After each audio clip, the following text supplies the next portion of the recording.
السلام عليكم واهلا بيكم في فيديو جديد من فيلم ترند. وفي الفيديو ده انا لسه خارج حلا من فيلم اوبنهايمر، وكان في شويه حاجات كده بنت لذينه. انا بكل تاكيد يعني اتكلمت عن الفيلم وجبت عنه معلومات كتير وقدرت اجمع كميه معلومات كبيره. بكل تاكيد كل التفاصيل اللي انا اتكلمت عنها هي كانت اوريدي موجوده جوه الفيلم، بس هو الفيلم حواري من الدرجة الأولى. فيلم اوبنهايمر هو فيلم درامي تاريخي وفي نفس الوقت فيلم بايوجرافي بيحكي عن قصة حياة العالم الفيزيائي روبرت اوبنهايمر، وبتتحكي لنا أحداث الفيلم في الفترة اللي كان بيشتغل فيها مع مجموعة من العلماء على تطور القنبلة الذرية. You are the man who gave them the power to destroy themselves. And the world is not prepared. وبكل تأكيد الفيلم بيتكلم عن قصة حياة اوبنهايمر، هو فيلم بايوجرافي أصلا عن حياة اوبنهايمر، فهو بيتكلم عن المشاكل بقى اللي هو كان بيواجهها، وكمان بيتكلم عن ايه، بيتكلم عن مشاكله النفسية اللي هو كان بيمر بيها، لأن فيلمنا أصلا معتمد على كتاب سيرة ذاتية لقصة حياة اوبنهايمر أصلا.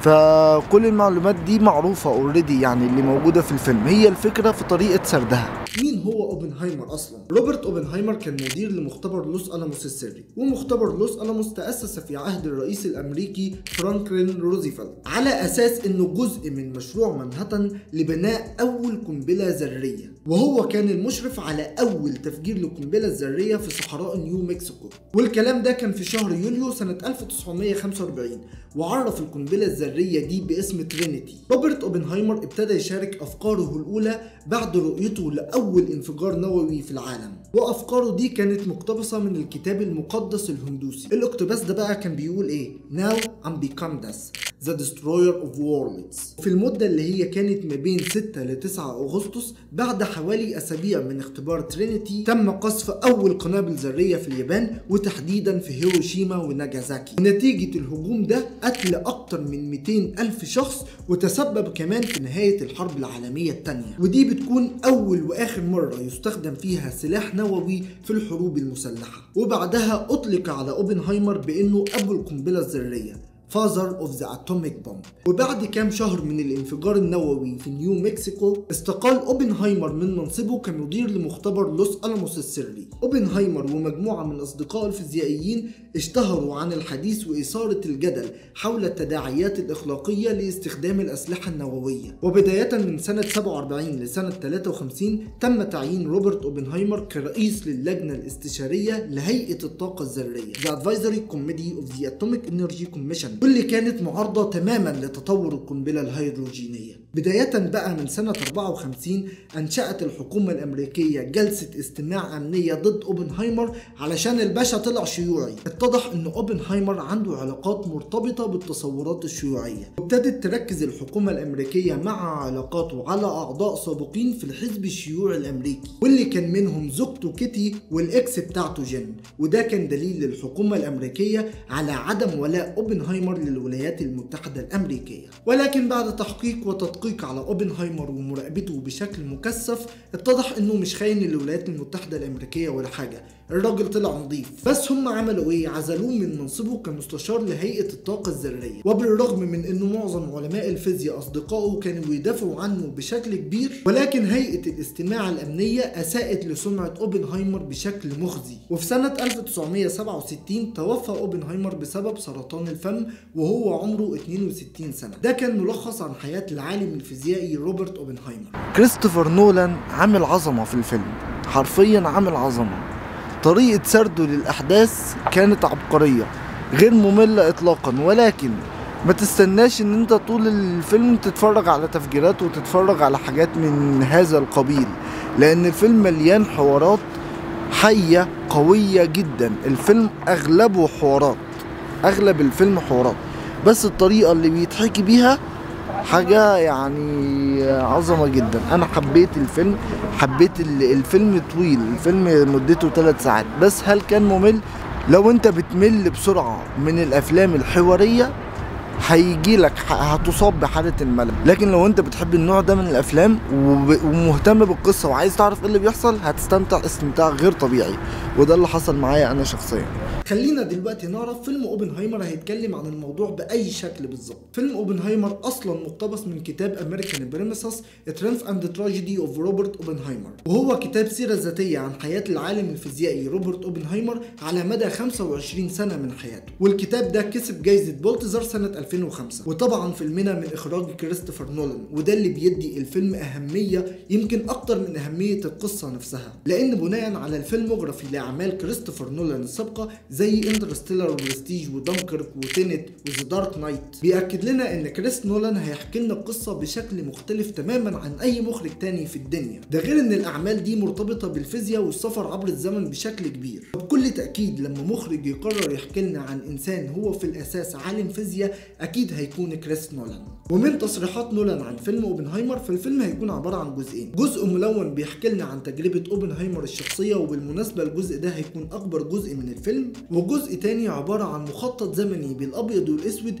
وده بيكون عبارة عن نظرة موضوعية عن حياة اوبنهايمر ولكن من وجهة نظر شخصيات مختلفة. وفيلم اوبنهايمر عموما هتعيش جواه تجربة انفجار القنبلة الذرية ترينيتي تيست، وهتمر مع اوبنهايمر بكل التقلبات والمشاكل والمعضلات الأخلاقية اللي كان بيمر بيها، ولكن في صورة سينمائية مبهرة من وجهة نظر كريستوفر نولان. الاوريجينال سكور هنا